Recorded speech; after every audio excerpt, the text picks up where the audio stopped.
Olá, queridos, tudo bem? É um prazer imenso voltar nessa semana, né? Então, já estamos na nossa segunda semana de aulas à distância, e aí a gente sempre volta com muita alegria, apesar de não estarmos, né, presencialmente, tá? Então, semana passada a gente falou sobre razão de segmento e teorema de Tales, que foi o assunto exatamente, o último assunto do livro 2, e a gente retoma agora, iniciando o livro 3, vamos falar sobre semelhança de figuras. O livro de vocês, ele entra de imediato, ele fala, começa já com semelhança de triângulos, né? Então aqui eu fiz uma extensão um pouquinho maior para a gente ampliar o nosso conhecimento e a gente vai iniciar, né, de uma maneira bem rasa, né, como se fosse realmente o princípio, apesar de que vocês já têm uma noção bem aprofundada de figuras semelhantes, né, basicamente de semelhança de triângulos, né?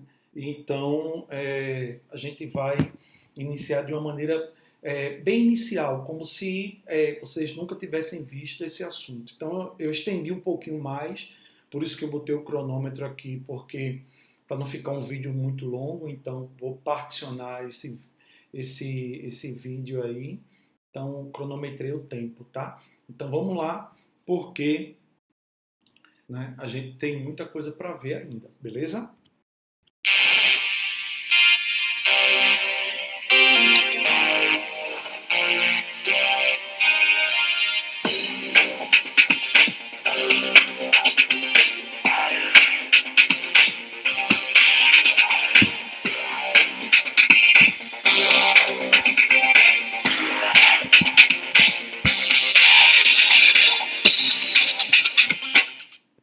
Então,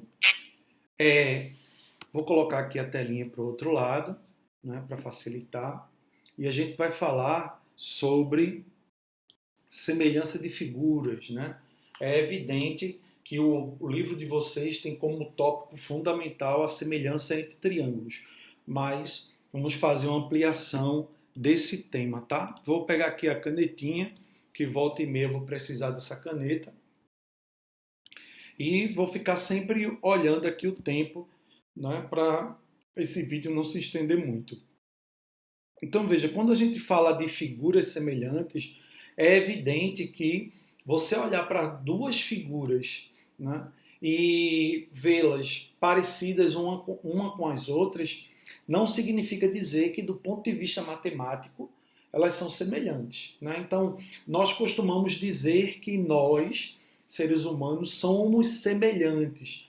Bem, essa afirmação, ela é lógico que não leva em consideração, não o efeito matemático, não o efeito proporcional das coisas, altura, não largura, correto, tamanho de braço, né? Então, lógico que quando a gente faz essa afirmação que nós somos semelhantes, né, a gente está falando porque a gente tem a mesma forma, né? A gente obedece o padrão do ser humano, né? Mas do ponto de vista matemático, é evidente que nem todos nós somos semelhantes, né? Então, para que fique claro, de maneira matemática, duas figuras são semelhantes quando a razão entre os lados homólogos ela é constante, ou seja, você tem, né, os lados dessa figura, lados proporcionais. Então, por exemplo, uma pessoa para ser semelhante a mim do ponto de vista matemático,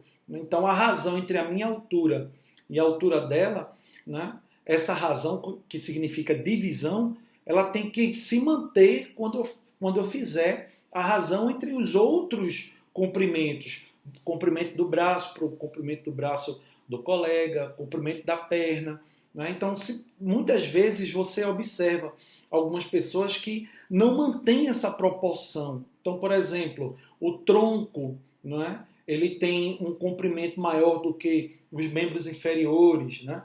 Os braços mantêm um comprimento desproporcional à altura. né? Então, do ponto de vista matemático, né, para que duas pessoas sejam semelhantes, então ela tem que guardar, né, a razão entre os comprimentos correspondentes sempre a mesma, né? Então, por exemplo, a gente falou na semana passada sobre a razão áurea. Então, a razão áurea ela segue um padrão e que esse padrão, né, onde você, o que é que ele diz? Ele diz que se você tem um segmento e divide esse segmento em duas partes, uma parte maior e uma parte menor, a razão entre a parte maior e a parte menor é igual à razão entre o comprimento todo e a parte maior. Essa razão áurea, a gente achou essa razão que deu aproximadamente 1,6, né? Que é exatamente essa razão que os gregos usavam na sua construção. Tá? Então, é lógico que esse é um tipo de padrão que gera uma certa beleza. Né? Vamos falar de uma linguagem mais simples, vamos sair da razão áurea, que é uma coisa sofisticada. Mas para eu ter duas figuras semelhantes, eu preciso que a razão entre os segmentos correspondentes seja constante. Se eu não tenho isso, às vezes nós teremos aí figuras, né, que quando você observa, ela fica discrepante uma em relação à outra. Aqui eu tenho uma figura, né, desses bonecos e veja que eles decrescem a sua altura, né, e percebam que não deforma a figura. Né? A imagem ela não é deformada. Por quê? Porque eu tenho figuras aí semelhantes. Então, se eu fizer a razão entre essas alturas, vai ser exatamente igual à razão entre os comprimentos, né? Que eu estou chamando de L aí. É evidente que eu estou falando do contexto da forma, né? A pintura ela tem que seguir essa mesma razão. Essa razão a gente conhece lá em aritmética como escala. Né? A gente conhece como escala. Então, a gente também pode trazê-la para cá, para esse sentido. Né? Então, se de repente eu tenho a razão entre a altura e o comprimento da base, né, essa largura, se essa razão se mantém, eu tenho figuras semelhantes. E é evidente que a pintura ela tem que seguir a mesma razão. Então, o comprimento dos olhos, a razão entre o comprimento dos olhos da figura maior e a figura menor, ela tem que manter a mesma razão e assim sucessivamente. É lógico que eu tenho aí 5 figuras, né? E isso não significa dizer que todas são semelhantes, obviamente, mas não significa dizer que todas seguem a mesma razão, que eu estou chamando aqui de razão K, que seria, na verdade, uma constante de proporcionalidade, certo? Aqui eu tenho 2 trapézios e o que é que me faz acreditar e afirmar que esses trapézios são semelhantes? Porque se você fizer a razão entre os lados homólogos, né? O que são lados homólogos? São aqueles lados que são correspondentes. Então, por exemplo, esse lado 4, se eu fizer a razão para o homólogo a ele, que seria esse aqui, 2, esse resultado é o mesmo se você pegar esse 4 e dividir por esse 2, que é a mesma coisa se você pegar o lado 1 e dividir pelo lado meio, 1 sobre meio, também vai dar a mesma razão. E se você pegar o lado 5 e dividir pelo lado 2,5. Então, 5 dividido pelo lado 2,5. Então, quando você faz essa razão, isso dá 2. É evidente que se você fizer o caminho contrário, se você fizesse da figura menor para a figura maior, a razão seria o inverso, 1 sobre 2.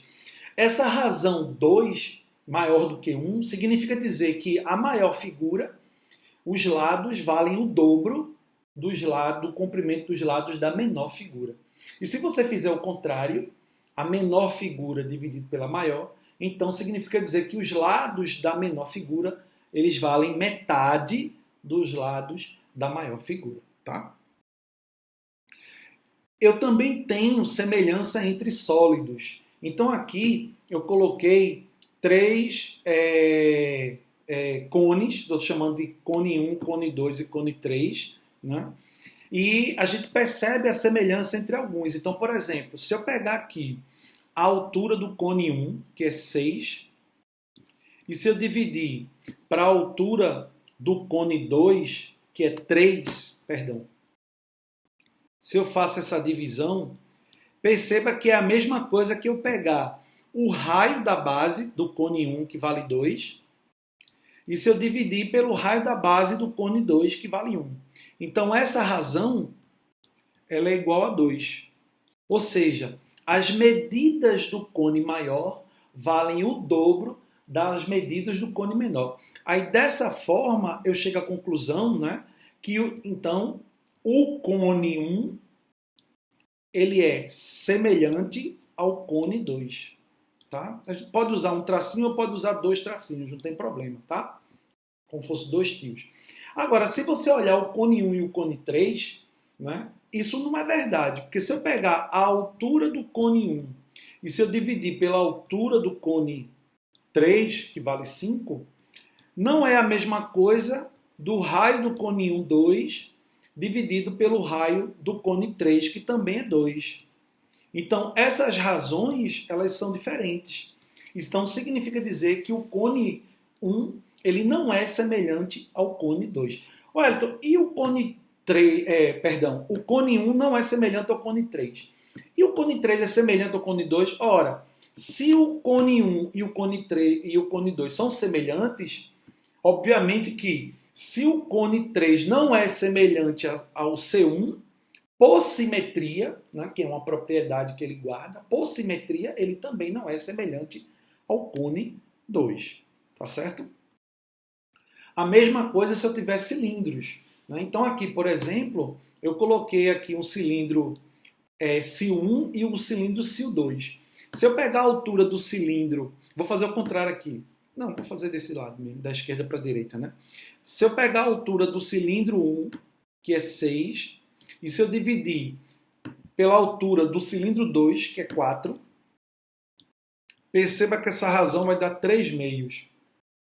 É a mesma coisa do raio do cilindro 1 dividido pelo raio do cilindro 2. Né? Então aqui, o que eu estou fazendo? Eu estou pegando a altura do maior, dividindo pela altura do menor. Estou pegando o raio do maior e dividindo pelo raio do menor. Eles mantêm a mesma razão. A ideia de usar a razão K é só a letra, mas poderia ser qualquer outra letra. Tá? Então, aí no caso, o que a gente entende por isso? Como eu estou fazendo a razão entre o maior e o menor, então a gente entende que os lados, no caso, a altura do cone maior vale 3 meios da altura do cone menor. E o raio do cone maior vale 3 meios do raio do cone menor. Eu poderia relacionar volumes e áreas aí. Mas nesse caso eu não vou falar porque a gente iria entrar na parte de geometria espacial. Então a gente só está falando do critério de semelhança para trabalhar com geometria plana, certo? Mas existe uma relação importante entre volumes e áreas relativa a figuras, a sólidos semelhantes, tá bom? Então, da mesma forma que eu não tinha lá, no exemplo anterior, cones semelhantes, eu também posso não ter cilindros semelhantes. Nesse caso aí, os dois cilindros são semelhantes. O cilindro 1, ele é semelhante ao cilindro 2. Ok? Muito bem. Então, e esferas? Veja, esferas, círculos, né? Triângulo equilátero, quadrado, certo? Hexágono regular. Né? Então, se eu tiver dois hexágonos regulares, eles sempre serão semelhantes. Porque se você fizer a razão dos lados, vai dar a mesma coisa. Dois quadrados sempre serão semelhantes. Dois círculos sempre serão semelhantes. Duas esferas sempre serão semelhantes. Tá? Então, aí você percebe que você, tanto levando a questão de semelhança para a área plana, né, para o R2, como para a área espacial, você vai obter resultados praticamente idênticos. Né? Agora, obviamente que se eu falo de volumes, então a gente já sai do plano para o espacial. Não é o caso aqui, a gente só está falando de semelhança. Então, duas esferas sempre serão semelhantes, dois triângulos equiláteros sempre serão semelhantes, Dois quadrados sempre serão semelhantes. Dois polígonos regulares sempre serão semelhantes, tá? Dois retângulos, não. Nem sempre dois retângulos serão semelhantes. É preciso que o lado menor para o lado menor do outro retângulo mantenha a mesma razão do lado maior do primeiro para o lado maior do segundo, né? Então, seguindo a mesma linha de pensamento do que a gente vem falando até agora, tá? Observe aí tem dois cones aí, né? Tem um cone menorzinho e tem um cone maior. O cone menorzinho ele está sobre um plano alfa e o cone maior está sobre um plano beta paralelo ao plano alfa. Ora, se os planos são paralelos, é evidente que os cones serão semelhantes. Se os cones serão semelhantes, a altura de um para a altura do outro vai guardar a mesma razão do raio de um para o raio do outro. Então, se eu quero descobrir o raio desse cone menor, eu pego a altura dele, ó, de 3 para 6. Olha a altura dele aqui. Ó. 3. Então, a altura dele, 3. Está para a altura do maior. Quem é a altura do maior? Daqui para cá. Ó. 6. Assim como o raio do cone menor, Rzinho, está para o raio do cone maior, acho que dá para ver aqui, né? 3. Esse menos 3 é só porque ele está plotado no plano cartesiano, né? Na base. 3. 3. Aqui. Certo? Então, aqui, simplificando, eu vou ficar de 1 para 2. Então, o raio vai ser igual a 3 dividido por 2, que é 1,5. Unidades de comprimento. Aqui eu não coloquei unidade de comprimento, né? E isso é fácil de você perceber. Agora, por que ele é fácil? Porque, veja, a altura desse cone menor é metade da altura do maior. Então, se os dois são semelhantes, é evidente que o raio do menor também vai ser metade do raio do maior. Wellington, isso sempre vai acontecer sempre que os planos forem paralelos, porque, veja, se esses planos não forem paralelos, eu não terei dois cones. Essa parte de cima, ele não vai ser, né, não será um cone. Então é preciso que eles sejam paralelos. Então, se eu digo que eu tenho um cone maior e se eu secciono com um plano paralelo à base, onde está o cone maior, então automaticamente eu sei que vou formar um cone menorzinho e ele é semelhante. Agora, se esse plano alfa ele não é paralelo à base, né, paralelo ao plano beta, então eu não terei cilindro aí. Né? Não terei cone aí. Por quê? Porque ele vai cortar transversalmente. Né? Então a base não seria uma circunferência, seria uma elipse. Né? O corte que ele daria seria um corte, caso o plano não fosse paralelo, né? O corte seria transversal. Então você não teria aí a interseção aqui do plano, não seria um cone, não seria uma circunferência, seria uma elipse. Então eu não teria um cone, porque o critério para ser um cone é que a base tem que ser um círculo, tá? Fica a dica aí.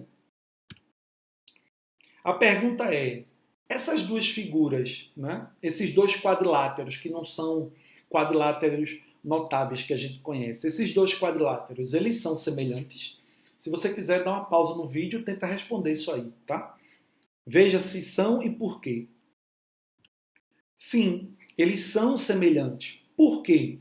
Porque se você fizer a razão entre o lado, aqui, o lado a linha de linha, 1, 2, 3, 4, 5, 6, 7, 8, estou usando essa malha quadriculada. 8 dividido pelo correspondente, o AD, que vale 2, essa razão é 4. Isso vale também para a linha B' sobre a B. 1, 2, 3, 4 dividido por 1, também é 4.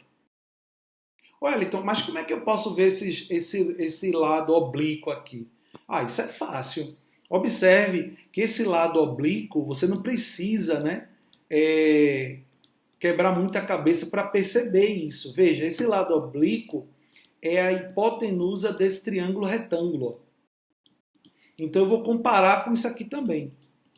Então, se eu tiver esses dois triângulos semelhantes, aí eu justifica os dois quadriláteros serem semelhantes. Então veja, esse triângulo aqui, esse lado, 1, 2, 3, 4, é exatamente 4 vezes esse lado, ó, que também é um triângulo retângulo. 4 vezes esse lado. E essa altura, 1, 2, é o dobro, é 4 vezes essa altura, porque teoricamente aqui estaria no ponto médio, né? Então, aqui eu tenho metade. Então, aqui eu tenho 2 unidades dividido por meia unidade. 0,5 unidade. Né? Se eu colocar assim. Então, se eu tenho 2 dividido por meio, eu tenho 4 vezes. Olha, tem esse outro lado aqui, o CD e o C', a mesma coisa. E aqui é ainda mais fácil de você verificar. Ó. Faça a mesma situação. Pegue aqui um triângulo retângulo e pegue esse triângulo retângulo. Se a razão entre eles for de 4, né, 4 vezes, como a gente viu aqui, então eles são semelhantes, logo esse lado também vai ser. Então veja, 1, 2, 3, 4 é 4 vezes aqui a unidade. 1, 2, 3, 4, 5, 6. Vou dividir por 1,5. 6 dividido por 1,5. Então, quanto dá essa razão? Essa razão também dá 4. Então, esse lado, ele é semelhante a esse lado. Esse lado aqui é 4 vezes esse. Logo, eu tenho aí 2 quadriláteros semelhantes. Ok? Nesse caso, a gente precisou do uso, né, já que a gente não tinha medida, a gente usou a malha quadriculada. Tá? Muito bem, vamos para o próximo. E como é que fica a questão da semelhança entre triângulos? Quando é que dois triângulos são semelhantes? Dois triângulos são semelhantes quando ordenadamente os seus ângulos internos forem congruentes. Então, os ângulos internos de um triângulo, eles são congruentes aos ângulos internos do outro triângulo. Qual é a consequência disso? A consequência disso é que nós teremos aí lados homólogos proporcionais. É a consequência. Por consequência, os lados homólogos são proporcionais. Então, por exemplo, aqui eu tenho dois triângulos e aí eu defini os ângulos com essa marcação, linha, 2 linhas, 3 linhas, tá? E esses lados são A, B e C. E, consequentemente, menorzinho, a linha, B', C'. E as alturas, respectivas alturas. E aí a gente toma um certo cuidado, porque se a gente for olhar a razão entre as alturas, a gente vai precisar usar a altura correspondente. Então, por exemplo, como eu estou admitindo que minha base é esse lado A, então a altura é a altura relativa a esse lado A. Então, no outro triângulo, eu tenho que pegar a altura referente à base que seja correspondente a essa. E por que eu sei que essa base é homóloga a essa? Porque eles estão opostos aos ângulos de mesma medida. Então aqui, ó, 2 linhas, 2 linhas. Quem é oposto? A. Quem é oposto? A linha. Então A e a linha são homólogos. E B é homólogo a quem? B está oposto a uma linha. Quem é oposto a uma linha? B'. Então B e B' são homólogos. C está oposto a 3 linhas. Quem está oposto a 3 linhas? C'. Então C e C' são homólogos. É lógico que nesse caso eu coloquei para que casasse direitinho A e A', B e B', mas admita que, por exemplo, fosse X, Y e Z. Então não precisaria do triângulo ele estar bonitinho assim, ele poderia estar rotacionado, né? E o A' não ser a base poderia ser o B', então eu poderia girar esse triângulo. Então a gente não olha para os lados para saber qual é o lado homólogo. A gente vai olhar para o ângulo. Olha o ângulo e vê qual é o lado oposto a ele. Olha o outro ângulo de mesmo valor e vê qual é o lado oposto a ele. Então, quando isso acontecer, aí eu tenho lados homólogos. Então, aí, como eu sei que esse triângulo ABC é semelhante ao triângulo A'B', C'D'? Porque os ângulos ordenadamente são congruentes. Então, o ângulo A, que vale duas linhas, tem um outro ângulo que também vale duas linhas, são congruentes. O ângulo B, que vale uma linha, também tem outro ângulo B, B', que vale linha. E se dois ângulos já são congruentes, obrigatoriamente o terceiro também vai ser. Então significa dizer que como os três ângulos desse triângulo, eles são congruentes a esses três ângulos do outro, então significa dizer que esses dois triângulos eles são semelhantes. E a gente representa com esse tio, né? Semelhante. Aí o que acontece? Se os ângulos são semelhantes, os ângulos são congruentes, perdão, aí os lados, né? Bem, se os ângulos são congruentes, a gente chega à conclusão que os triângulos são semelhantes. A consequência de serem semelhantes é que os lados serão proporcionais. Então, o lado A é homólogo a quem? O lado A está oposto a duas linhas. É homólogo à linha. Então, A e a linha são homólogos, logo eles são proporcionais. Proporcionais como? Um é o dobro do outro, um é a metade do outro, um é 2/3 do outro. Só que essa razão, 2/3, o dobro, a metade, tem que valer para todos os lados, essa relação em todos os lados. O lado B está oposto a uma linha. Quem é oposto ao ângulo uma linha? B'. Então, B e B' eles são homólogos. C e C' também. Aí as alturas também são. As alturas também são. Só que aí você tem que tomar as alturas correspondentes. Eu estou pegando a altura referente ao lado A. O lado A ele é homólogo ao A'. Então eu tenho que pegar a altura referente a esse lado homólogo. Tá? Então, dessa forma, eu posso montar minha proporção. O lado A está para a linha, o lado B está para B', o lado C está para C' e a altura H está para a altura H'. Tudo isso é igual a K. Esse K é a nossa razão de semelhança, ou também conhecido como constante de proporcionalidade. E aí vai uma dica importante, né, que os livros muitas vezes não aparecem, tá? Então, veja só, qual é a área desse triângulo? Considerando A como base. Eu vou chamar de S1, tá? A área S1 vai ser a base A vezes a altura H. E qual é a... É sobre 2, é evidente, é um triângulo, né? E quem é a área do triângulo 2? Eu vou chamar de S2. A área do triângulo 2 vai ser a base A' vezes a altura H' sobre 2. Eu vou dividir S1 por S2.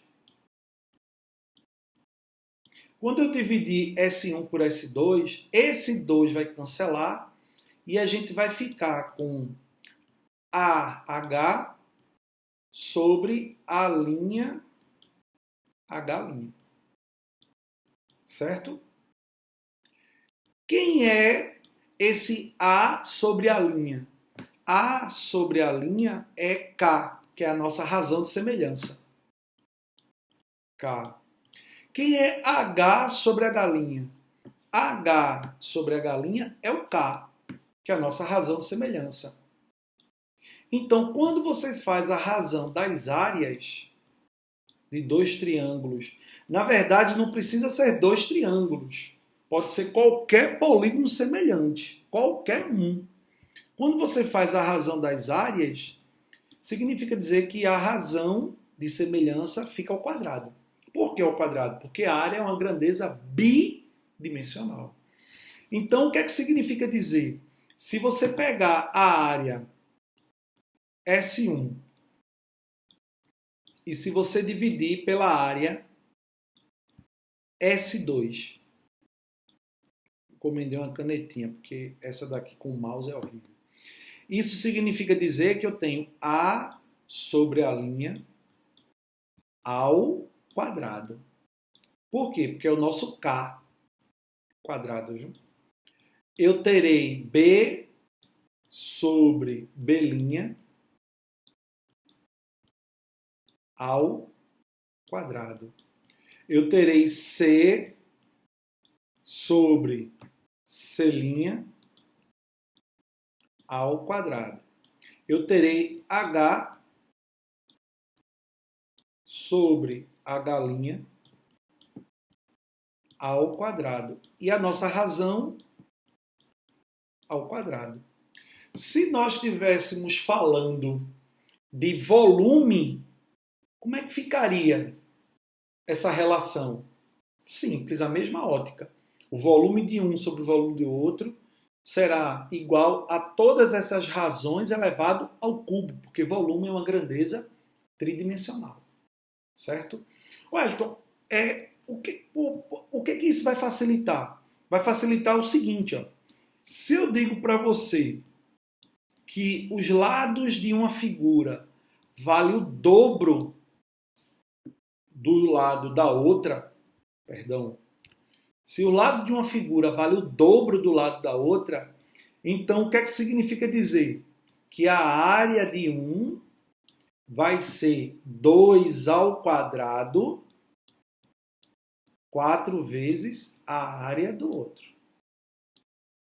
Se eu digo para você que eu tenho duas figuras semelhantes, não importa se é triângulo, pode ser retângulos, pode ser qualquer tipo de figura plana, semelhante. Se eu digo que o lado de um vale 3 vezes o lado do outro, então qual vai ser o valor da sua área? A área de um vai ser 3 ao quadrado, 9 vezes a área do outro. E é evidente que se eu fizer essa relação contrária, vai ser 1/9 da área do outro, ou a nona parte. Tá? Então essa relação ela é muito importante, que a gente não pode esquecer, porque nem todos os livros trazem essa relação. Então tem que ficar bastante atento a isso daí. Tá? Ora, com isso, existe um teorema que a gente chama teorema fundamental da semelhança. Tá? Isso vale para os triângulos. Então, o que é que diz o teorema fundamental da semelhança? Né? Tá aí o texto, mas ele diz basicamente assim: você tem um triângulo e você corta esse triângulo, intersecta com a reta dos lados. E esse segmento DE, ele precisa ser, ou quando ele for, paralelo a um dos lados do triângulo. Então, quando eu traço um segmento de reta que corta dois lados, e esse segmento é paralelo ao terceiro lado, o que acontece? Acontece que o triângulo que você formou, o triângulo formado ADE, nesse caso aqui, certo? Ele vai ser semelhante ao triângulo ABC, ao triângulo original. Aí você faz, por quê, Eliton? Porque você disse para mim que dois triângulos são semelhantes quando eles têm ordenadamente os mesmos ângulos. Observe, aqui eu tenho esse ângulo de medida, uma medida aí qualquer. Essa reta é paralela. Se essa reta é paralela, vocês devem ter visto nas férias, que esse ângulo daqui, ele é correspondente com esse ângulo. E ângulos correspondentes, eles são congruentes. Esse ângulo é congruente a esse. Esse ângulo é congruente ou correspondente a esse ângulo aqui. Porque eu tenho aí retas paralelas cortadas por transversal. Então, o que acontece? No triângulo ADE, eu tenho os mesmos ângulos que o triângulo ABC. Então, como isso acontece, esse triângulo pequeno, ADE, ele é semelhante ao triângulo grande. Então, para que toda vez você não tenha que estar verificando ângulos correspondentes são iguais, aí você segue o teorema fundamental. Se eu tenho um triângulo e eu intersecto dois lados com segmento paralelo ao terceiro lado, o novo triângulo formado é semelhante ao primeiro. Se ele é semelhante ao primeiro, então significa dizer que AD estará para AB, assim como DE estará para BC, assim como AE estará para AC e a altura de ADE estará para a altura de ABC. Então, AD está para AB, DE está para BC, AE está para AC e a altura Hzinho está para a altura do maior Hzão. Tranquilo? Beleza? Ótimo. Eu vou dar uma pausa aqui e a gente retoma por não ficar um vídeo longo, tá bom?